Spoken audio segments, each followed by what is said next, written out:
Hello again. You are looking at a 1943 Motherlode Heffalump, which was commissioned by Adolf Hitler and designed by the Japanese for the sole purpose of the invasion of Scotland. It only has one seat on which you would place your soldier, and then the rest of the bags and the sidecar will be filled with booze, and then you just drive a load of these to Scotland and get the Scottish drunk, and then they just capitulate. Obviously that's not true. I made it up. Well, no, I mean the Scottish do like to get drunk. I mean, that is a fact. So anyway, this is a 1976 Honda Goldwing GL1000 fitted with a Vetter Terraplane sidecar. Vetter was a company in the 70s and 80s that pretty much made bags and boxes and fairings for motorcycles, especially Goldwings, before OEM manufacturers started doing them themselves. So never seen one of these before. Picked it up a couple of months ago in Boulder. I've actually already sold it to somebody on eBay, so I thought I'd take a video of it before it gets picked up, because I can quite honestly say I'm never going to see one of these things again. And in actual fact, I've never seen one before actually. Apparently from the limited research I did, this Vetter Terraplane sidecar, they made about 1,000. They made a few of the early type and then the later type that had more mounting points. So anyway, the bike is a 1976 GL1000, has a few modifications on it. It has a later model exhaust system.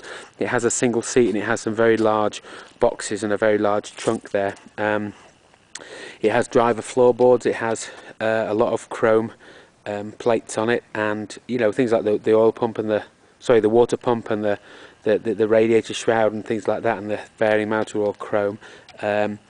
All the oil maintenance stuff, which is basically on this side, it's got a dipstick and it's got a filler here, because all the oil maintenance stuff is on the other side of the bike, which obviously access would be difficult with the sidecar. The sidecar has Vetter wheels. I'm sorry, the wheels are not Vetter, they are Leicester. The Leicester wheels, and I'm guessing the sidecar's a Leicester one as well, because it's doubtful the spoke wheels will be able to take the extra weight of the sidecar. It has chrome fork lugs, it has a headlight shroud, it has all this sort of stuff. You know, chrome. It also has an offset triple clamp, top triple clamp, so the rake of the motorcycle is slightly increased, thus giving it a longer wheelbase, so it gives it some more stability. It also has some different handlebars which are very, very kind of bent back, and this switch, I think that's off a Kawasaki police bike, but I'm not sure. But anyway, has a lot of lights on it, and as I already said, a lot of chrome, and one enormous motherfucking sidecar. So say somebody has spent an awful lot of time and money on this, because it does, as far as accessories go, it's got pretty much the best of the best, and it's got a really nice paint job, and it's in surprisingly good condition, especially bearing in mind it's done about 76,000 miles, about 200 or so have been done by me as the pilot, and I did take it to work one day and spent most of my lunch hour ferrying people around the car park, although the people now have been replaced by 2 large bags of sand for ballast. If you've ever ridden a sidecar, it's completely different than riding a motorcycle, and also so you basically push the handlebars to steer. There's no lean or anything like that. So if we look at the sidecar, it's got a wheel. It doesn't have a brake, or it's not a powered wheel either, but it does have capacity for a brake. I don't know whether you could fit one on that wheel, whether you could put a brake disc on it, maybe, I don't know, but it doesn't have one. The sidecar has like a hinged door to allow easier access, although mystified why you wouldn't put the hinge on this side instead of having it on that side, so you could be, anyway, so whatever. It has a seat belt, which is slightly reassuring, and then it has room for an auxiliary gas tank behind the back of the seat there. The sidecar mounts with 4 points, one at the front lower of the frame, one at the kind of near where the swing arm pivot is, and then it has one that kind of comes across where the top shock mount is, and another one that comes across just there where just in front of the carburetors. And then it also has a steering damper as well. It's got stock brakes, and it actually rides pretty well. I mean, I took this to work, so you know, so I tootled the 35 miles there and 35 miles back with me bags of sand for company. And you could do about 65 mile an hour on it comfortably. Anything anything faster than that, it's not that it kind of wobbled or you know, wouldn't stay on the road, because it actually does drive nice and straight, but it's just the fact that when you start getting fast like that, it felt a little bit more out of control And if something did go wrong, like you went off the side of the road or you hit something, you could see this whole fucking thing coming unglued very quickly.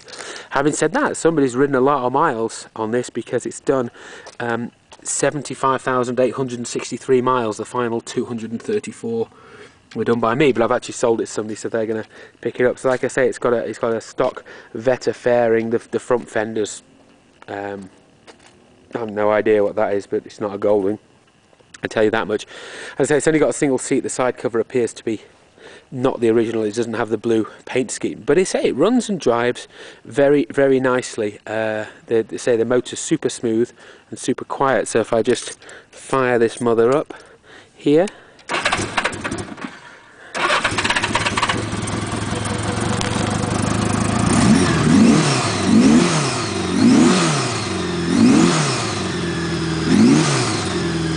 so there you go.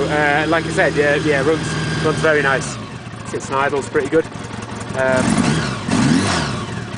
Once again, has electronic ignition fitted, which is almost a must on these. I don't know what type it's been fitted, but overall, like I said, I mean, somebody's put a lot of time and money into this, because any chrome accessory that could be got has been spent. It's got some very expensive floorboards on it, not the cheap shitty ones. And I'm guessing that just the sidecar itself, I've no idea how much these cost, and I've no idea the amount of effort to mount onto one of these things. But like I said, it was somebody's pride and joy. And I actually talked to a couple of long-time Honda mechanics who live around here, and neither of them had ever seen this. And I believe it was owned by an older gentleman who lived in a place called Laporte, which is north of here, and I picked it up off of a guy in Boulder. It also has a tow hitch, so if you can't get enough baggage in the thing with the sidecar filled with whatever you want to put in it, which may be a passenger or your dog or your cow or pig or whatever, I don't know, then they say you could tow something with this as well.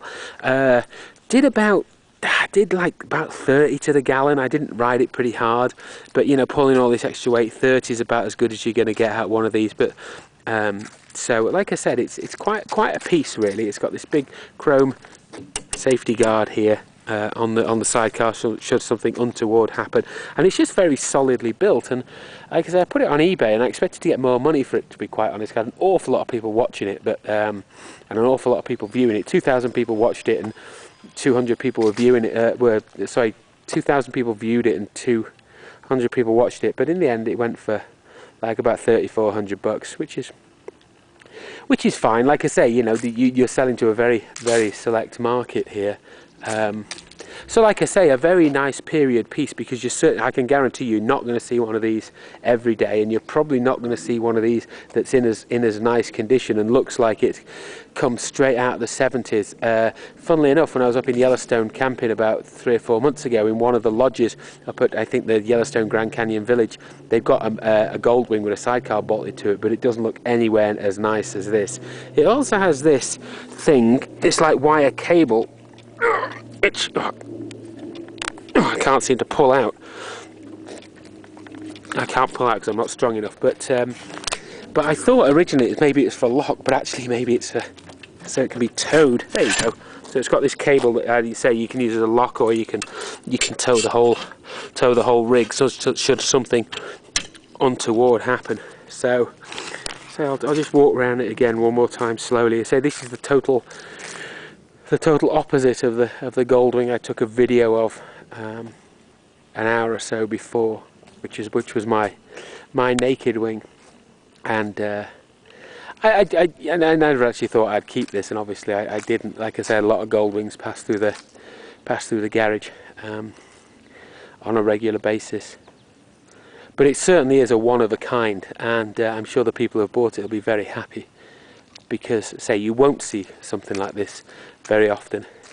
In fact, I very much doubt there's one like this out there, because of all the searching of photographs I did and on Vetter Terraplanes and Goldwings with sidecars, I never came across anything quite like this. So, did I mention it has a lot of chrome? It also has like GL1100 mirrors on it and stuff like that. And that's about it really. Like I say, 1976 GL1000 with Vetter Terraplane sidecar. never to be seen again, and it's going to be picked up this week. And like I said, it rode nice. It's a nice little vintage piece.